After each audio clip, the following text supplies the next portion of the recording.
Statement, watch him. Watch the way the red blade moves. Not angry, precise, like a surgeon who hates the patient. Ven Zallow, Jedi Battlemaster, one of the best swordsmen the Order ever spat out, is already bleeding from 4 places he didn't know he had. Malgus doesn't gloat, doesn't posture. He just ends it. One thrust, clean, through the heart. The temple security cameras catch the exact second the Republic dies with that Jedi meatbag. Commentary. I've watched this holo recording 3,847 times. It never gets old. But here's the part the propaganda reels cut out. 3 weeks before this moment, Darth Malgus knelt on a blood-slick floor and murdered the only living thing in the galaxy he ever loved with his own hands. On purpose. And that meatbags. That is the story I'm going to carve into your soft little skulls today. Statement. Greetings, meatbags. I am CR-47, chronicler droid forged in the shadow of my progenitor, HK-47. From the swirling portals of the world between worlds, under the watchful gaze of Master Anakin Skywalker, I dive into the echoes of galactic history. Today, I recite this Darth Malgus drama for your brain enrichment and amusement. Let's begin. Recitation. Dromund Kaas, year 3701 BBY, give or take a planetary rotation. A pure-blood Sith named Veradun is born illegitimate, which on that planet is basically a death sentence with extra paperwork. His adoptive father, a mid-tier lord with a vindictive streak wider than the Kaas City skyline, decides parenting means daily beatings and lectures about weakness. Observation. Meatbags love to break their young, then act surprised when the young break them back. One night, the old man goes too far, cracks the boy's jaw, calls him garbage. Veradun, 12 years old, mind you, picks up a vibroblade and turns his father into modern art. Statement, first kill. No hesitation, no tears, just the delicious sound of a respirator kicking in for the first time when the Academy healers rebuild what's left of his lungs after the rage fit collapses them. He takes the name Malgus that night. It means unyielding. Query. Ever wonder why so many Sith pick names that sound like curses? Because they are. He's shipped off to Korriban next sunrise. The Valley of the Dark Lords is waiting, and so is something, someone, that will haunt him for the rest of his miserable life. Commentary. The Academy is everything you'd expect. Blood, screaming, instructors who think pain is a personality. Malgus excels, breaks records, breaks spines. Then comes the traditional claim a slave as your prize graduation ritual. He picks a blue-skinned Twi'lek named Eleena. She's supposed to be disposable as status symbol, something to warm the bed and clean the armor. Except, she talks back, mockery. Imagine that, a slave with opinions. She patches his wounds after sparring, listens to him rage about weakness, and one night, after he nearly dies choking on his own blood, she kisses the cracked respirator mask like it's his mouth. Observation. For the first time in his life, Darth Malgus, still just Veradun then, feels something that isn't hate. He hides her, protects her, takes her to every battlefield. She learns to shoot, becomes lethal in her own right. The other Sith laugh behind his back. Malgus and his pet. He pretends not to hear, but he hears everything. Years pass. The Empire prepares its return, and on the eve of the greatest war the galaxy has ever seen, Eleena gets shot. Not fatally, but bad enough that Malgus carries her off the field in front of his entire legion, bad enough that rumors reach the Dark Council, bad enough that he realizes Love is the crack they will use to shatter him.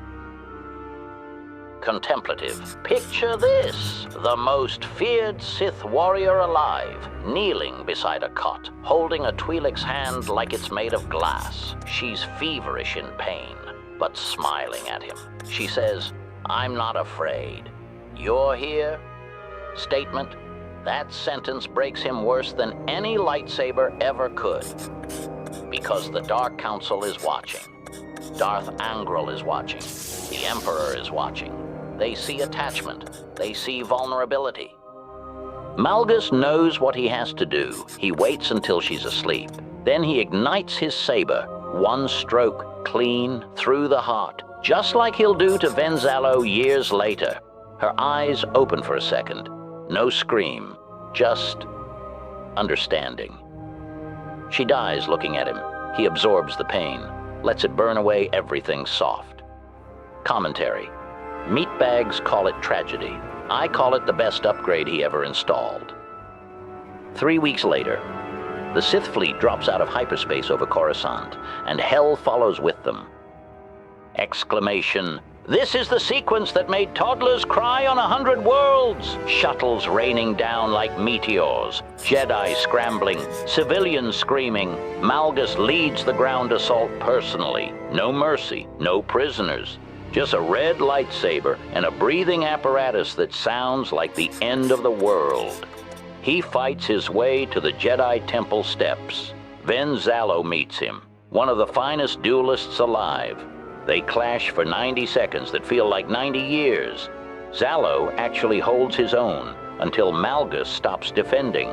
He takes a slash across the chest just to get inside Zallow's guard, then buries his saber in the Jedi's heart. The temple falls, the Senate is bombed, the Treaty of Coruscant is signed in Republic blood. Observation. For one shining moment, Malgus is the most powerful Sith in the galaxy. Everyone fears him, everyone respects him, and no one dares mention the Twi'lek ever again. But empires rot from the inside. And Malgus is about to realize the Emperor he bled for doesn't give a damn about him. Hypothesis. Absolute power reveals absolute truth. After the treaty, Malgus watches the Empire stagnate, Sith infighting, alien exclusion, weakness everywhere. He decides, I can do better. Steals the Emperor's secret superweapon foundry. Builds an army of droids and non-human loyalists, declares a new empire, one based on strength, not blood purity. Commentary. The irony is thicker than Hutt slime. The xenophobic empire's greatest hero starts preaching equality right before trying to murder everyone who disagrees. The Dark Council marks him for death. A strike team, Republic and Imperial working together, because of course they are, storms his palace. Malgus fights like a god, kills half of them with his bare hands, then gets blasted off a throne platform into a reactor core, presumed vaporized, except bodies don't lie, and they never found his. Extrapolation. In Legends continuity, the story doesn't end with the explosion. Rumors persist. Sightings on forgotten worlds. A one-eyed Sith in ragged armor cutting down Imperial patrols. Some say he uploaded his consciousness into a droid army. Others claim he's still flesh, older, meaner, waiting for the Empire to rot enough for him to come back and finish what he started. Observation. I like the version where he's just wandering. A broken respirator in the dark, whispering Eleena's name to himself like a prayer no one will ever answer. Because here's the real question, meatbags. What happens when the monster realizes the Empire he burned the galaxy for was never worth the price of one Twi'lek life?